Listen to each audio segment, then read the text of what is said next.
Hey guys, it's Corey from Corey Survival. Today I'm going to be showing you what to and what not to put in your survival kit based off my personal opinion and also based off of a bunch of other people's opinions that I've just put together and just pretty much made my own. So I hope you guys like this and stay tuned.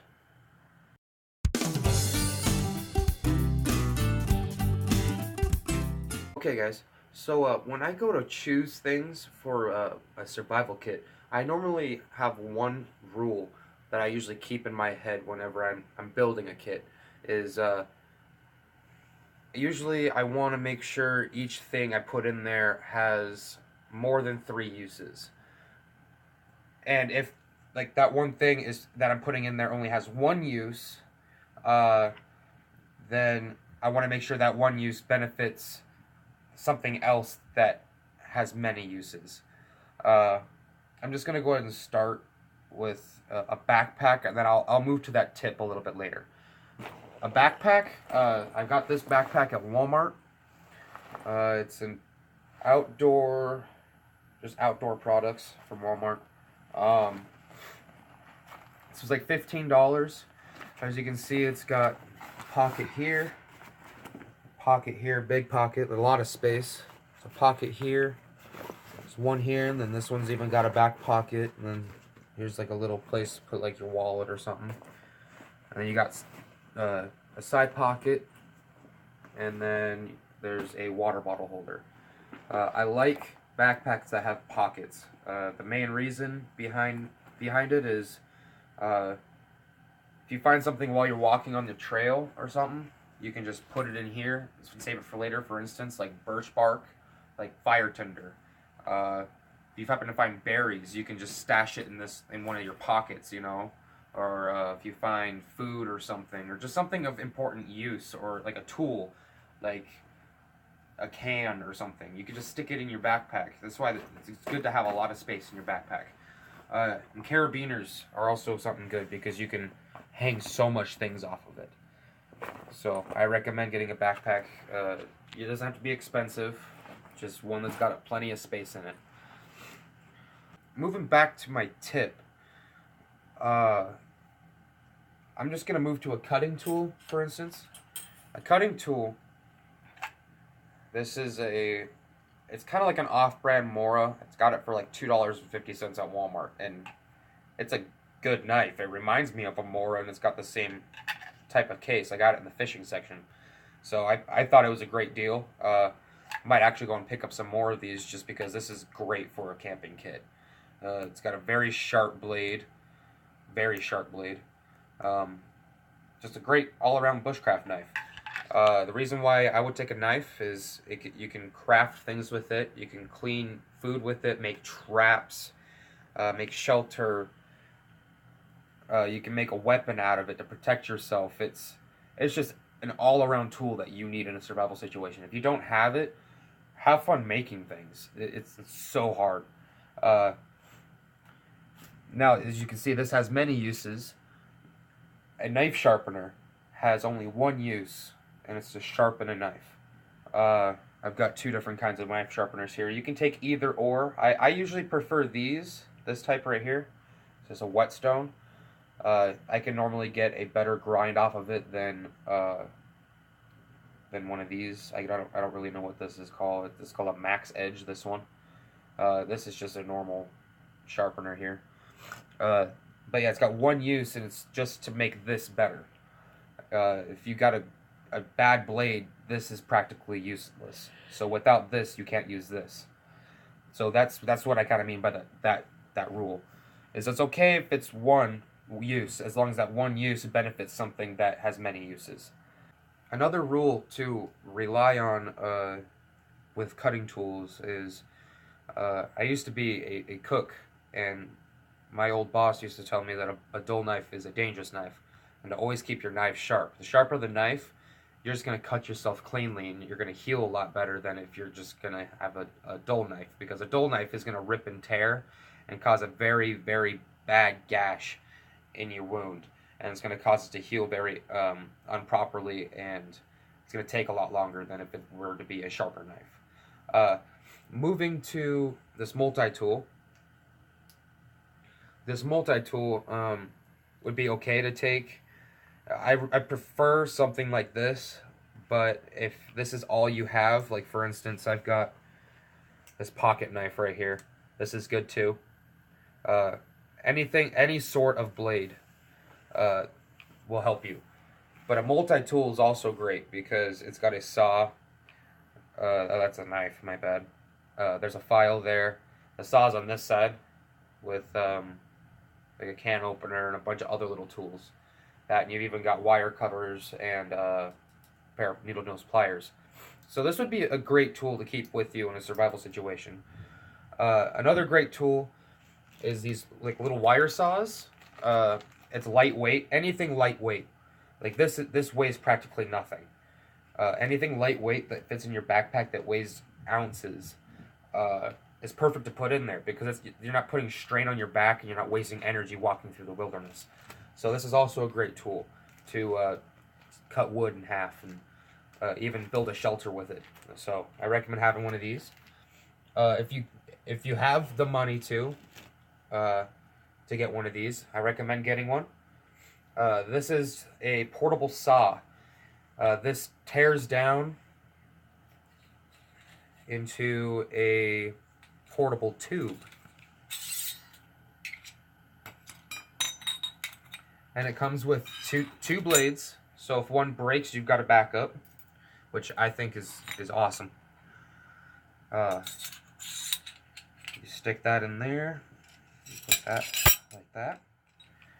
Take this, put it on top, and then, oops, stick that in there like that.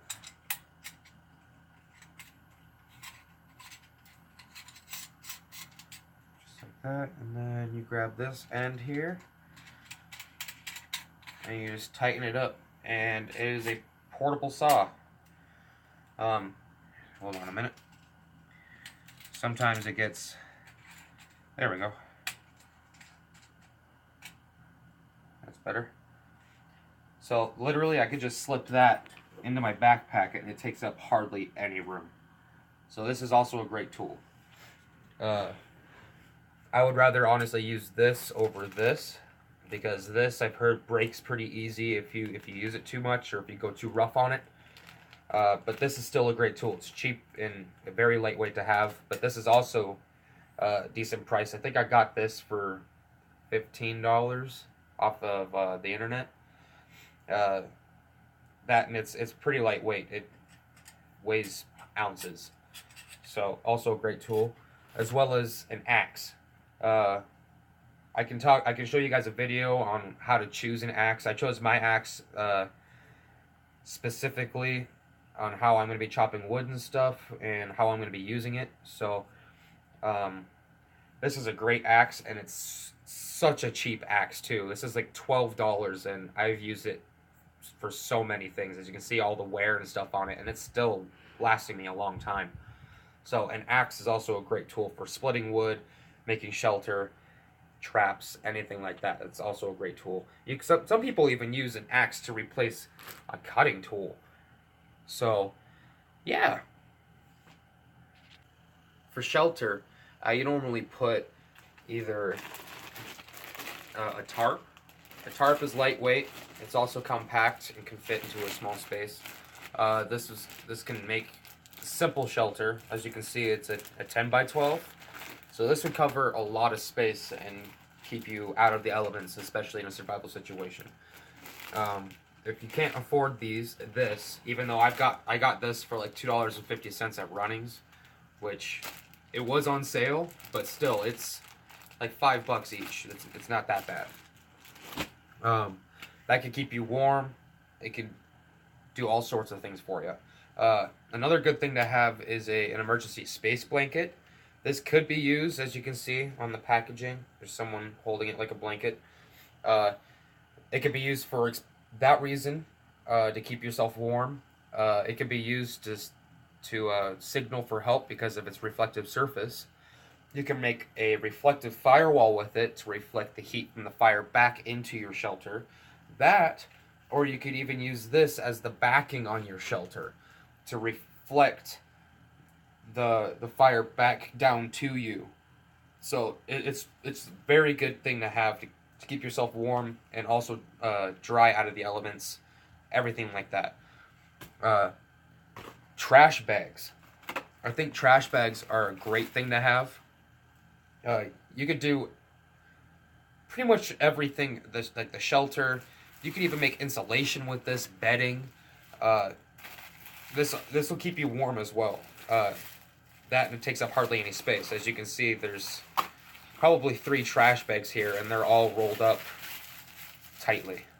So, trash bags are a great thing to have in a survival situation, in my personal opinion. Hand warmers. I realize hand warmers only have one use, but if you can't get fire going in a survival situation, this could save you.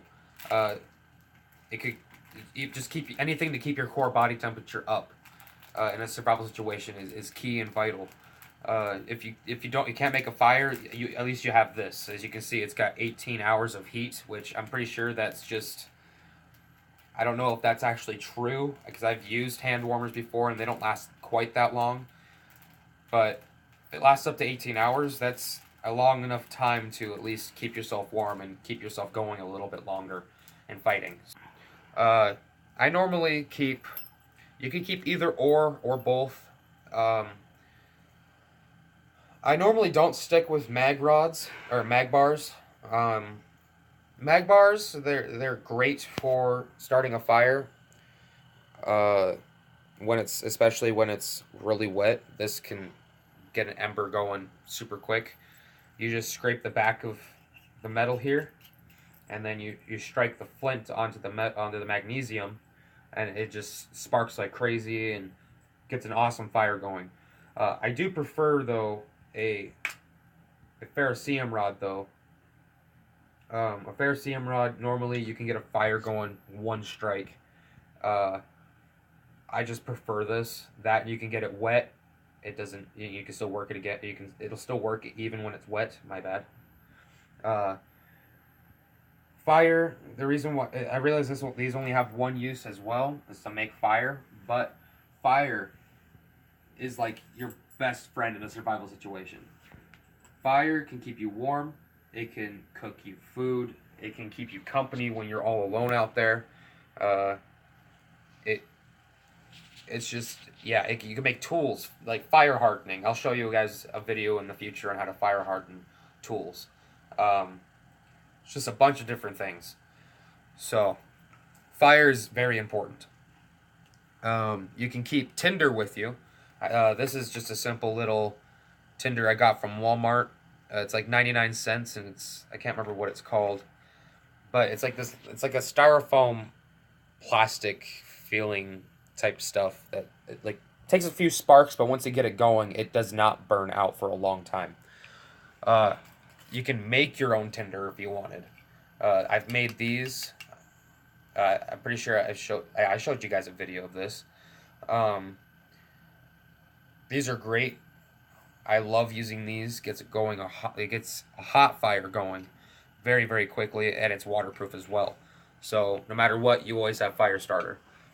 If you guys can't make that and don't have anything to make that, cotton balls. Cotton balls are my best friend. I love cotton balls. You just literally take one, you just pull it apart, and you just got a bunch of little fibers in there to get a fire going. I could even show you guys a video in the future and different fire tinders and what works best versus what doesn't work best. So, another cool thing to do is I like using these power bait jars. Like with me being a fisherman and me liking survival stuff, the things I get done using with fishing, I could just use for my survival things. So power bait, I've got a bunch of matches in here, and then I don't know if you can see there on the side, there's even a match striker there. So that can get you a fire going, and it's in a container, so this is virtually waterproof as well. I like using tinfoil in a survival situation. Tinfoil could be used for cooking. You can mold this into anything. It's reflective, just like the the emergency blanket. You can signal for help with it. You could make a firewall. You could reflect this on your shelter to reflect the fire back down to you. Once again, a bunch of different uses. Flashlight. Flashlight only has one use. It's to light the way. But I believe a flashlight is a valuable source in a survival situation, especially when you're wandering around finding resources and things you need at night. I don't recommend if you don't have to go out at night, don't, because a lot of people will get hurt that way. But if you have to go out at night to go and get something, or just to survive, a flashlight can help you, because there's a lot of people who can trip over things, break your leg, and now you're dead in a survival situation. So a flashlight, one use, but can save your life in a life or death situation. This water filter can filter probably up to 100,000 gallons of water. It's got like this backwashing system, so I can constantly keep cleaning it out and reusing it. This water filter, I would recommend taking with you for sure, because if you drink uncured water, you can get yourself sick, and you could potentially die. Especially if you can't get a fire going to purify your water. This could save your life. So I do recommend taking one of these water filters with in a survival situation. One thing I did forget to add to this pile is duct tape. I do recommend taking duct tape with, because you can make containers with it. You could fix clothing. You can fix your shelter. I've seen people make boats out of duct tape. Duct tape is just an all around fix it, upper, make it how you want it type deal. So I hope you guys like my opinion on a survival kit. I also do recommend one more thing before I go. I do recommend grabbing like a stainless steel water bottle. Try to stay away from the double panned ones if you can. Or like the double pan ones, but the ones that are like hollow in the center. Because if you try to set that over a fire to boil water, it will explode. So just try and get a single lined stainless steel can, or not can, bottle, for your survival kit, because that could also save you. That's a container. You can boil water, cook things in it. Yeah, pretty much just hold the things you need in a certain spot. Alright, so that's about everything I've got for you guys on my opinion on what to put on a survival kit. If you guys like this video, go ahead and hit that like button. Ask a question and drop a comment down below. I'd love to hear from you guys. I post things like this every week. So if you guys like things like this, go ahead and hit that subscribe button. I also do fishing videos, so I'm probably going to leave a link at the end of this video here to the fishing video I left last week. I caught a pretty decent amount of fish, and you guys would probably be amazed on how I actually caught those fish. So go ahead and check that out. Keep living, keep fishing, and I'll see you guys in my next video.